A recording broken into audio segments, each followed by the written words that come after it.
Hey guys, I'm Daniel with Kingswood Customs. Today I just wanted to show you how I made this model for wargaming, tabletop wargaming, or tabletop role-playing games such as Dungeons and Dragons, or Warhammer, Lord of the Rings Warhammer, Pathfinder, whatever you want to be using it for. It's a very cost-effective method, it's cheap, it's relatively easy, so follow along and I'll show you how I made this one. I know there are a ton of channels out there who do things like this, and this is just me being inspired by people like Black Magic Craft and others who make like Warhammer and Mordhiem terrain, and just showing you some of the things I've learned and how easy it is for you guys to learn as well, but definitely check those guys out. So these are some of the tools that I use to carve and texture foam by hand. This is if you don't have like a hot wire foam cutter, like a table foam cutter, which I don't have currently, so I just do everything by hand. It's pretty easy. There's my utility knife.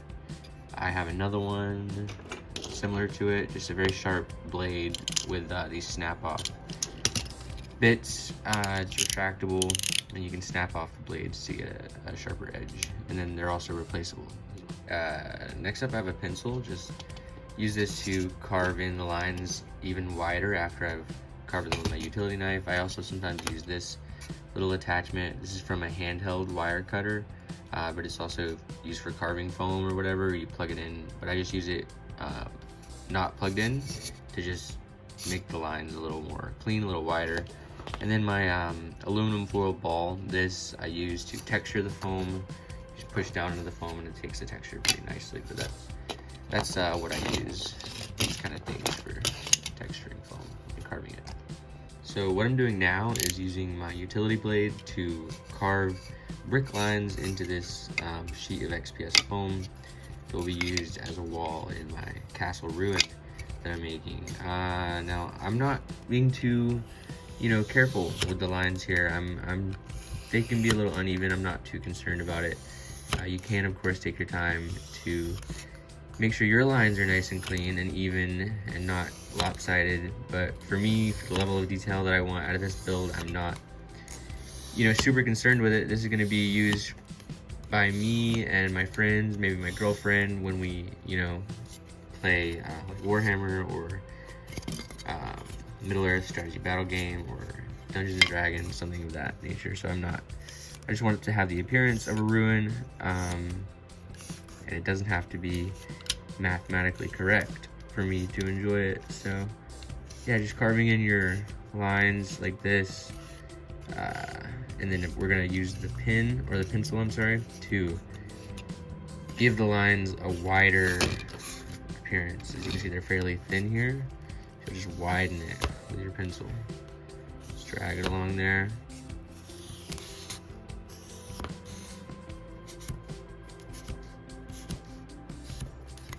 And this way you can see that we get these nice deep groove lines, so it stands out more on the tabletop as brickwork.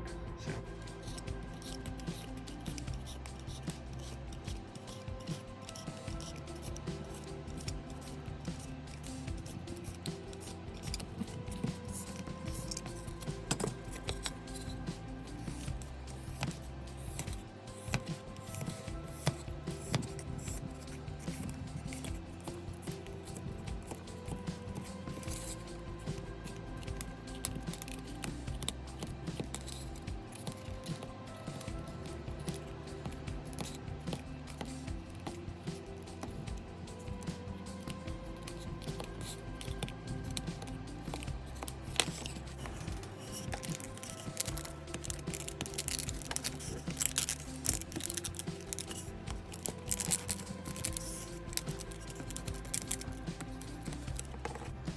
So here's one wall of my structure, completely textured and carved with my pencil and my aluminum ball. Be sure to get the sides. But yeah, this is what happens to each part of my structure. And then here I'm just dry fitting everything. These are all the pieces that will be going into the final build. And I just play around with them to try and dry fit and see how I actually want the structure to come to life and what it will look like. This was a bit of an unusual build because I didn't really have, I wanted it to be like a building, a ruined building, and so I just needed various walls. So it was kind of hard to film, but off camera, I cut out a large slab of XPS foam, the same stuff that the walls are gonna be made from. And it's gonna be the foundation of this ruined building, cathedral, whatever it once was.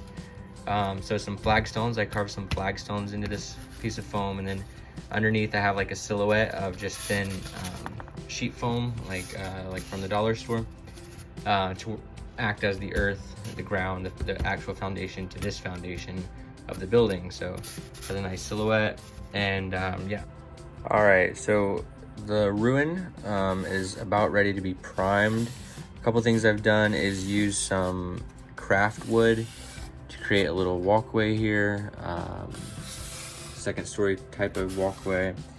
Yeah, I glued everything to the flagstones that I'd carved from the same XPS foam. And I also glued the flagstones to some cheap foam board from the dollar store. I used some more craft wood over here to fill these gaps where the two wall sections meet. And yeah, I'm gonna prime it. Everything's glued down, and we're gonna take it outside and prime it, and I'll show you that. All right, so I've come outside for the last few steps in our build. Number one, we're gonna be putting some material down along the silhouette of the build. It's this stuff, just some finely ground, I think it's like walnut shells or just small rocks and gravel and whatnot. I get this from a hobby shop. I'm pretty sure it's walnut shells. We're gonna put some Mod Podge down here and then sprinkle this stuff onto it so it sticks, and will look sort of like a natural rubble type of situation. And then we're gonna mix some black paint with some Mod Podge and coat the whole thing as our primer. And I've got some other terrain I'm working on. You can see I've already done one step here with this one, while this one is partially primed. This is a resin kit from Warlord Games. Everything else is handcrafted by me. This one I actually made comparing the resin kit, sort of inspired by it or whatever. See if I could replicate it. But yeah, on to this build. We're gonna get started on that. So I've got some Mod Podge down, and I'll just take some of this and sprinkle it right on, going around the places where I put the Mod Podge. I only did one half, so the other half doesn't dry while I'm sprinkling this. I use a box to catch all the stuff that I'm obviously missing. All right, it's been a few seconds, and I'm just gonna shake off the excess, and then I'll do this half over here. But that's how it's gonna look. All right, our structure is dry. The Mod Podge and the little basing material have dried. We're gonna be making some priming mixture. It's just black craft paint and some Mod Podge, 1-to-1 ratio, or you can do a little heavier on the black paint if you're gonna make your Mod Podge go further. Really just get something on there to seal everything in and protect it. You can do 1 to 2 coats if you want. It's all up to you. Yeah, so I'm just gonna mix these two together and then slap it on there. Yeah. All right, so that's the model base coated with black paint and Mod Podge. Parts of it are still drying, so I'm gonna leave it alone for now. But the next step will just be painting. You can paint it any way you want, but I'll show you how I paint it, and yeah. So the next step is going to be covering the whole model in this thin down gray, sort of very dark gray color. Just put some black and white craft paint with a little bit of water. It's not quite the consistency of like a wash by any means, but it's very thin. I'm just going to cover the whole thing with that as a secondary base layer, and we'll build our stone colors from there.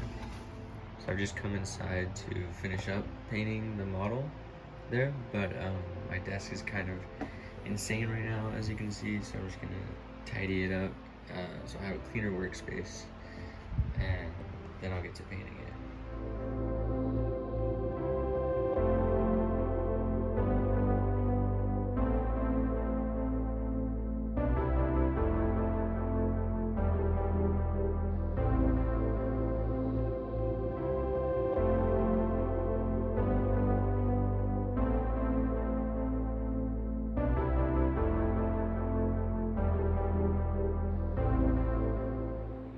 Alright, so that's a lot better, and now with a clean desk, or relatively clean anyway, I can get started on painting our model that we made. Alright, I've mixed up this almost sandstone color from some craft paints. We got Cafe au Lat, or however you say it, some earth brown, and a little bit of vanilla cream, just to get this sort of neutral sandstone color. I'm just going to brush that over the whole model.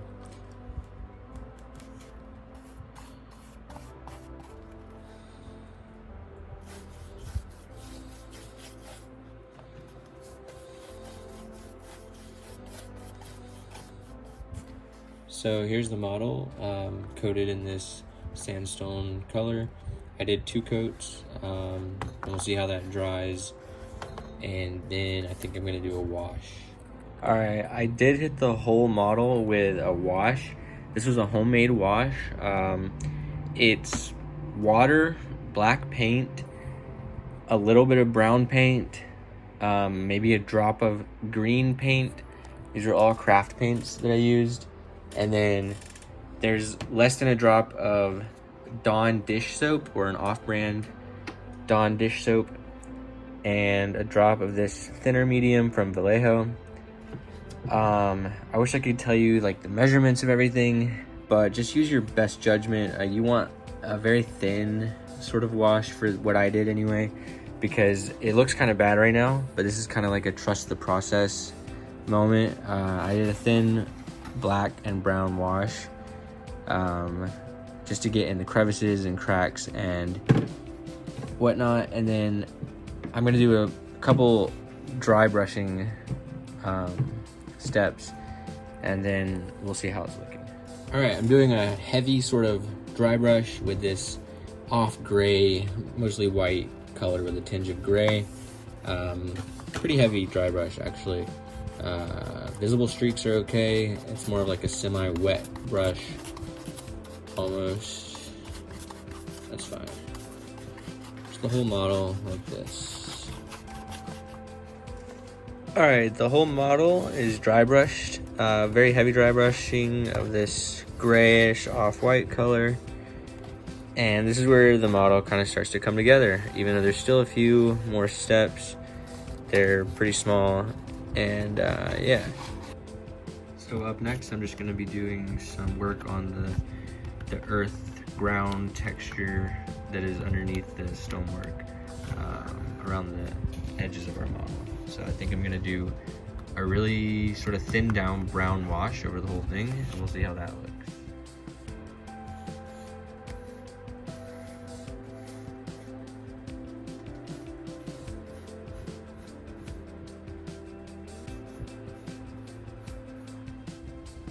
Alright, so here's how I painted it up. Yeah, just a few things I did off camera were basing really. For the base, I just added some basing effects here and there. And yeah, I'm definitely not the best painter. This video is more to show you guys how to make this structure itself. But I also wanted to show you how it looks painted up. Yeah, this is it.